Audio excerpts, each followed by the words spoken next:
Meus irmãos, eu quero pensar com vocês hoje, nesses minutos que temos, sobre Romanos, capítulo 6, versículos 1 a 14.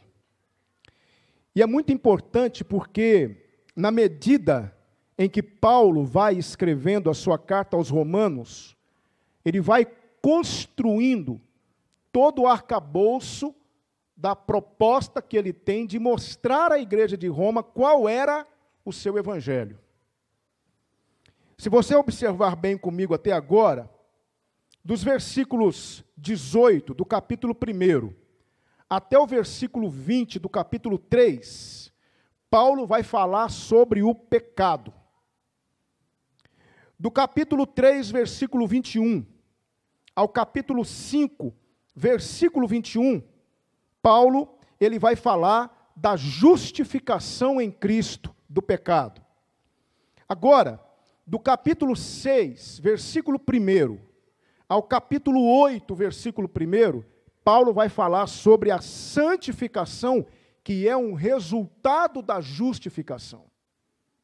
Através da justificação, porque muitas vezes nós pensamos que a justificação é um ato legal que vai acontecer somente quando estivermos diante do trono de Deus. E não é verdade. A justificação, ela já produz efeitos aqui e agora. Como? Através da santificação. E é isso que Paulo vai dizer aqui no capítulo 6, versículos 1 a 14. E mais uma vez, como em outras vezes, Paulo vai lançar mão da diatribe. Lembra o que é a diatribe? Eu já expliquei para vocês. É aquele diálogo imaginário que Paulo está tendo com um judeu que possivelmente vai fazer algumas objeções ao que ele escreveu. É um recurso didático muito usado pelos filósofos quando eles queriam argumentar alguma coisa ou sobre alguma coisa. E Paulo vai lançar a mão desse recurso chamado diatribe, mais uma vez, porque ele havia dito, lá no capítulo 5, versículo 20, algo que poderia instigar o questionamento dos judeus. Paulo vai dizer lá no capítulo 5, versículo 20, onde abundou o pecado, superabundou a graça. Aí Paulo está imaginando que um judeu vai procurá-lo e vai dizer o seguinte: Paulo, então, se o pecado que já é abundante, ele é coberto pela graça abundante, e sobre nós está essa graça abundante, então, Paulo, eu vou continuar pecando, porque o pecado é uma coisa boa. O pecado promove a graça de Deus. Se isso que você está dizendo é verdade, onde abundou o pecado, superabundou a graça, de certa forma, o pecado ele tem algo positivo. Então, Paulo, se a graça de Deus está sobre mim, eu continuarei pecando. Eu estou certo? Aí Paulo vai responder ele mesmo. Ele vai dizer, de modo nenhum. Veja só, versículo 2. Nós que estamos mortos para o pecado, como viveremos ainda nele? Nós que estamos mortos para o pecado, como viveremos ainda nele? É muito importante que nós entendamos essa questão, porque Paulo ele vai argumentar em torno de algo que ele já havia falado antes.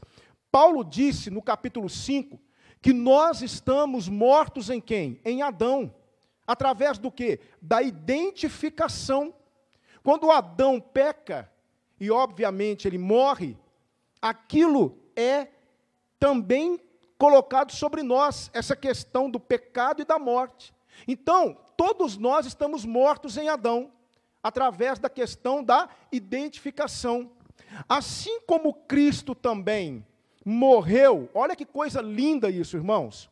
Assim como Cristo morreu, foi sepultado e ressuscitou, todos aqueles que creem em Cristo fizeram a mesma coisa, também através da identificação. Nós estamos identificados com Cristo na sua morte, sepultamento e ressurreição. O que aconteceu com Cristo precisa acontecer conosco. Vocês estão entendendo? Ou seja, quando Deus olha para o sacrifício de Cristo, Ele me vê lá na cruz. Quem é que está na cruz? O meu velho homem, pregado na cruz. Como Cristo, então, morre, eu também morro. Cristo é sepultado, eu também fui sepultado com Ele. Mas Ele ressuscitou, cantamos aqui nas músicas durante a ceia.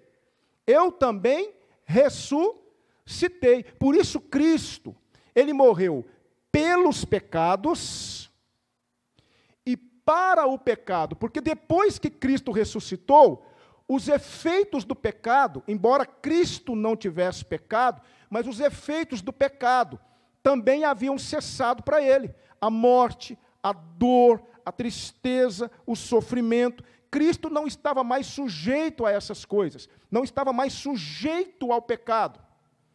Ele ressuscitou e agora vive para quem? Para Deus. É isso o que acontece conosco quando nós cremos em Cristo. Deus me vê pregado na cruz com Cristo. Deus me vê sepultado com Cristo. E Deus me vê ressurgindo com Cristo. E qual é a simbologia disso na vida prática da igreja? O batismo. É interessante que o batismo, preste atenção, o batismo não é uma exclusividade do cristianismo.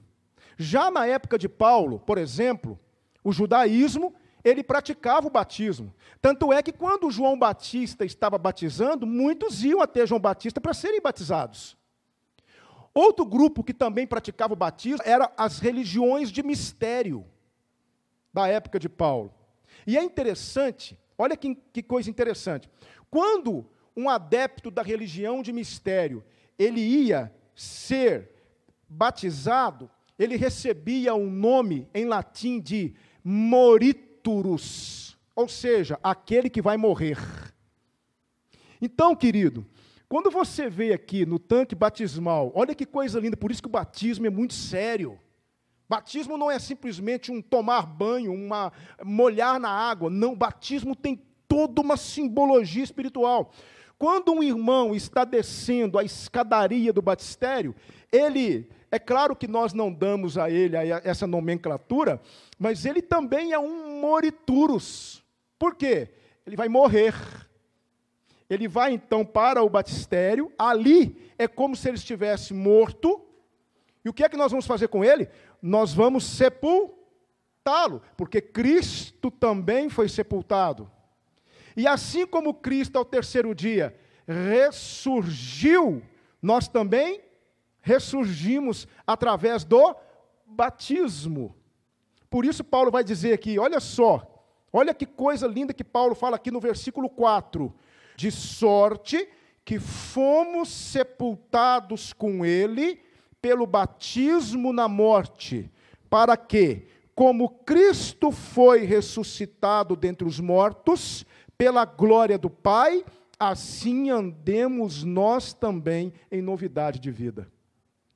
Ah, pastor, então quer dizer que eu morro, que eu sou sepultado e que eu nasço de novo, ou ressurjo, ou vou viver uma novidade de vida no batismo? Não, isso acontece quando você crê em Cristo, através do batismo com o Espírito Santo, quando você recebe o Espírito no ato da sua conversão. Mas acontece que você vai demonstrar para a igreja o que já aconteceu com você. Você está mostrando para a igreja que você morreu com Cristo, você foi sepultado com Cristo e você foi ressuscitado com Cristo. Isso se chama identificação. É por isso que a justiça de Cristo, ela é colocada sobre mim. A justiça de Cristo, Deus me declara justo. Você entende? Porque eu estou identificado com Cristo. E a partir do momento que eu me identifico com Cristo, na sua morte, sepultamento e ressurreição, eu morri para o pecado. Eu agora não estou mais debaixo do controle do pecado, eu estou debaixo do controle do senhorio de Cristo.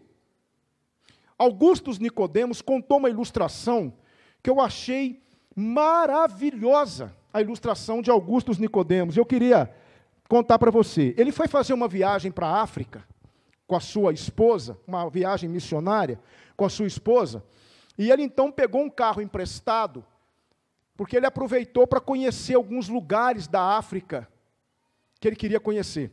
E ele fez uma viagem de mais de 5.000 quilômetros. E o pneu dele furou uma vez. Quando ele voltou da viagem, perguntaram para ele, como foi a viagem, reverendo? E ele disse, excelente. Algum imprevisto? Ele disse, nenhum. Apenas um pneu furado em 5.000 quilômetros. Aí Augustus Nicodemos falou uma coisa. Ele disse assim, veja bem, um pneu furado em 5.000 quilômetros. Imagina, irmãos, se o meu pneu furasse a cada 50 metros. Como que seria essa viagem? E aí ele disse o seguinte, assim é a vida daquele que é identificado com Cristo. Ele deixa de pecar a cada 50 metros. Ele peca uma vez a cada 5.000 quilômetros. Entende? Isso é ser identificado com Cristo, na sua morte, porque Cristo morreu pelos pecados, mas Paulo diz que ele também morreu para o pecado. Ou seja, nós morremos para o domínio do pecado sobre nós. O pecado não manda mais em nós. Nós não somos mais escravos do pecado. Agostinho de Hipona, o grande teólogo da igreja, Agostinho de Hipona, antes de se converter, foi um boêmio. Foi um boêmio. Foi um homem dado aos prazeres mundanos. Era um beberrão. Um homem que ficava com muitas mulheres. Mas ele conheceu a graça abundante de Cristo. E ele se converteu, curiosamente, estudando o livro de Romanos. E um dia, andando pelas ruas de Hipona, uma das mulheres com quem ele havia ficado, reconhecendo-o, começou a gritar atrás dele, Agostinho, Agostinho, Agostinho, sou eu, Agostinho. E ele não olhou para trás, ele ouviu e não olhou para trás. E a mulher não dava sossego. Agostinho, Agostinho, sou eu, Agostinho, Agostinho, sou eu. Aí ele parou, olhou para a mulher e disse assim, mas não sou eu. O Agostinho velho morreu. Eu não estou mais debaixo do senhorio do pecado. Assim como Cristo morreu para o pecado, eu também morri. E hoje eu peco a cada 5.000 quilômetros. Entende? Isso é estar debaixo do senhorio de Cristo. Isso é ser um escravo de Cristo. Porque nós somos. Deixa eu te dizer uma coisa que aconteceu com você. Escute, comigo e com você.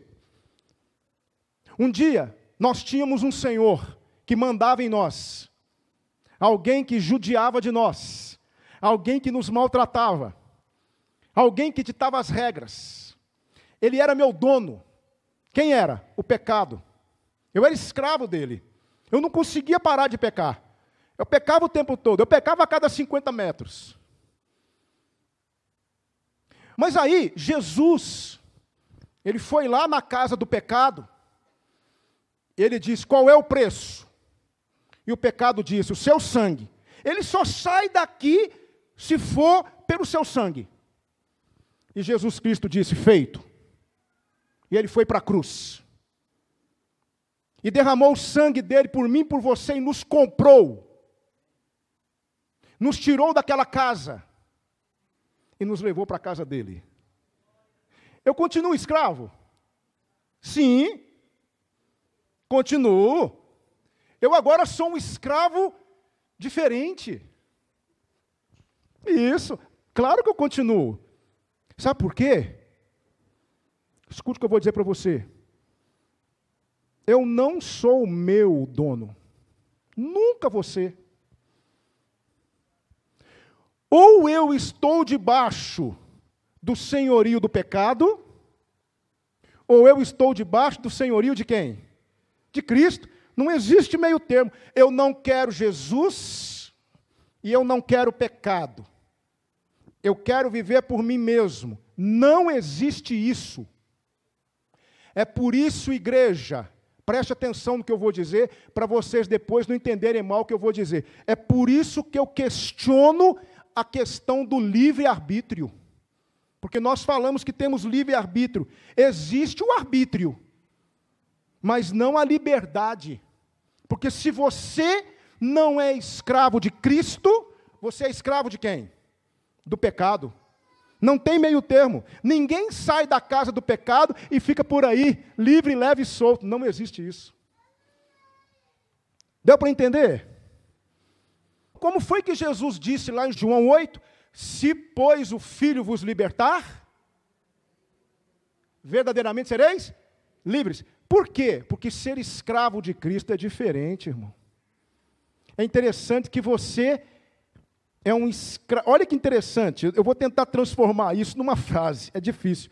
Você é um escravo alforriado, mas que está preso a Cristo por causa do amor.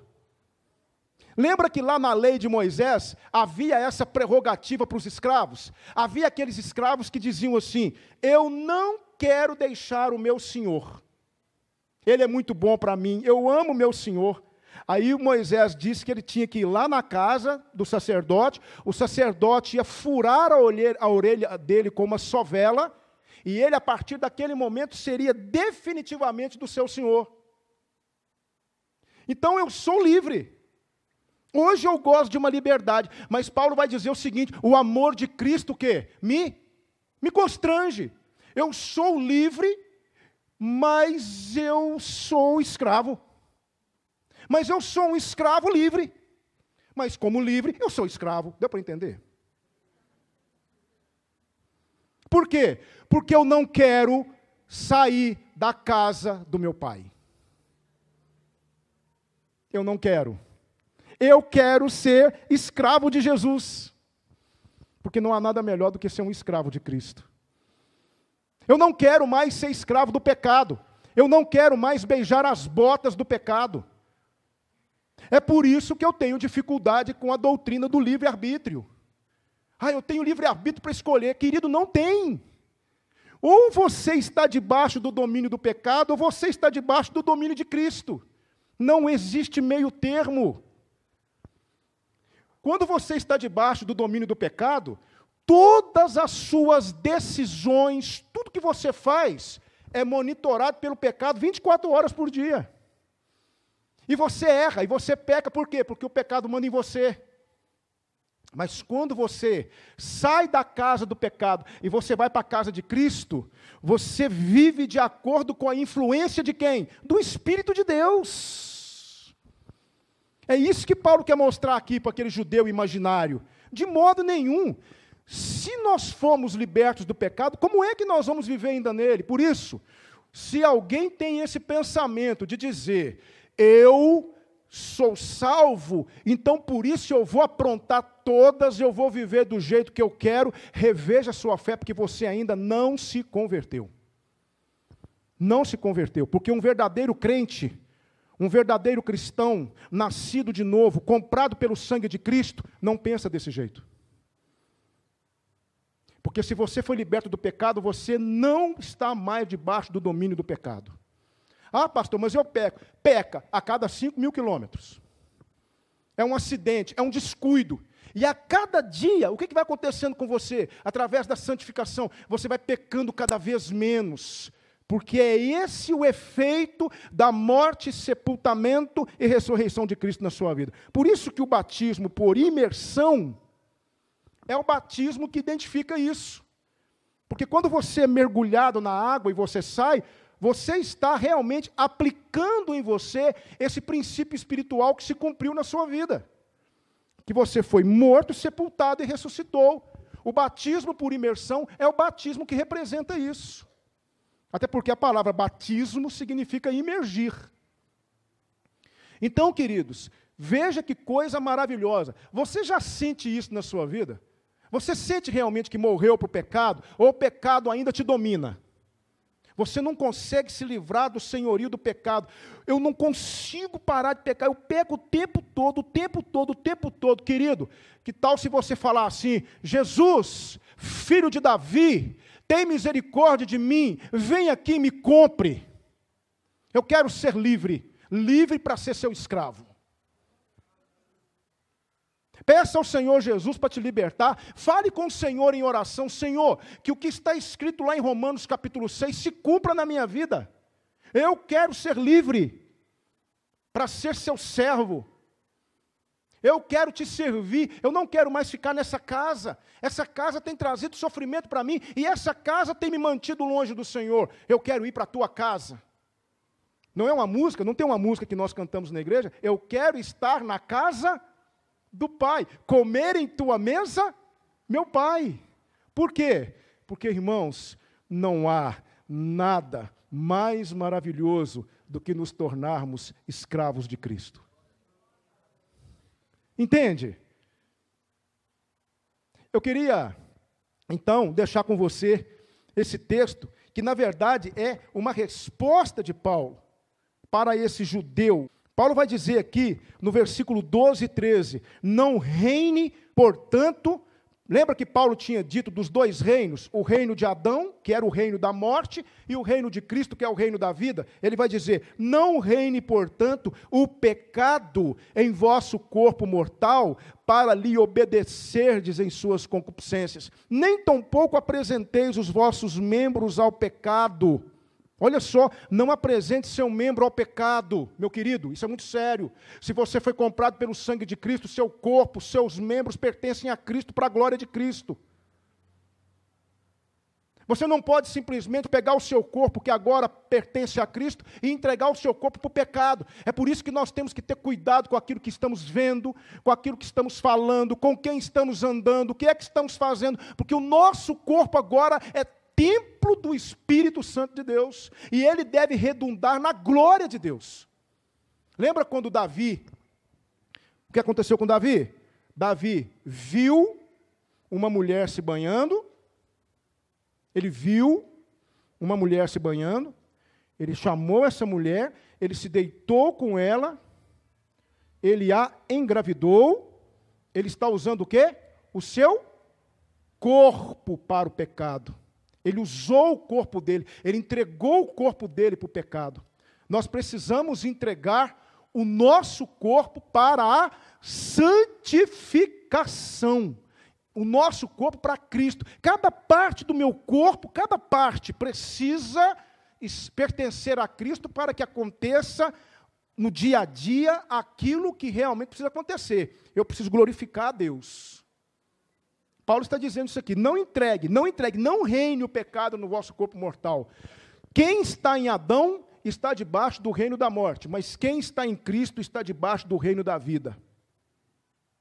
Eu quero aprender com você aqui 3 lições, e eu encerro a minha palavra, nesse texto tão emblemático de Paulo. Primeira lição, não tire vantagem do amor de Deus, não menospreze sua graça. Meu querido, se você anda por aí, pecando a cada 50 metros, e achando que pelo fato de ser salvo, no final das contas, tudo vai passar em branco, e que Deus vai relevar, e que Deus vai falar para você, não filho, você estava em Cristo, não preocupa com isso não, não precisa ser tão rigoroso não, você está equivocado, reveja a sua conversão. Você ainda não é convertido. E se você não é convertido, você está debaixo do reino da morte. Você ainda é escravo da morte. E como escravo da morte, como escravo do pecado, você vai para o inferno com toda a sua religiosidade. Então não faça isso. Você é livre. Uma vez eu ouvi um pastor dizer isso. Deus tenha misericórdia. Uma pessoa que não mente me contou sobre esse pastor. Esse pastor disse o seguinte, aqui, deixa eu dizer uma coisa para vocês, vocês são salvos, então, vivam do jeito que vocês quiserem. O pastor ensinou isso para a igreja. Vocês são salvos, vivam do jeito que você quiser. De jeito nenhum, se você tem esse pensamento em você, Eu sou salvo, então, pastor, posso viver a vida que eu quero. Você não é salvo. Quem é salvo, quem se encontrou com Cristo, vive de acordo com o senhorio de Cristo e peca a cada 5.000 quilômetros. Segunda lição que eu aprendo aqui. Só pode haver vida quando houver o quê? Morte. Você só pode viver de verdade se você foi pregado na cruz. Se você morreu. Se quando Deus olhar para a cruz, vê você lá. Entende? Você só pode viver se você morreu, foi sepultado. Você morreu, irmão? Você sente que morreu para a velha vida? Você morreu para o velho homem? Você hoje peca a cada 5.000 quilômetros ou a cada 50 metros? Se você não morreu, você não viverá. Porque só pode haver vida se houver morte. E agora completa para mim. Quando Cristo morreu, nós também morremos. Quando Cristo foi sepultado, nós também fomos sepultados.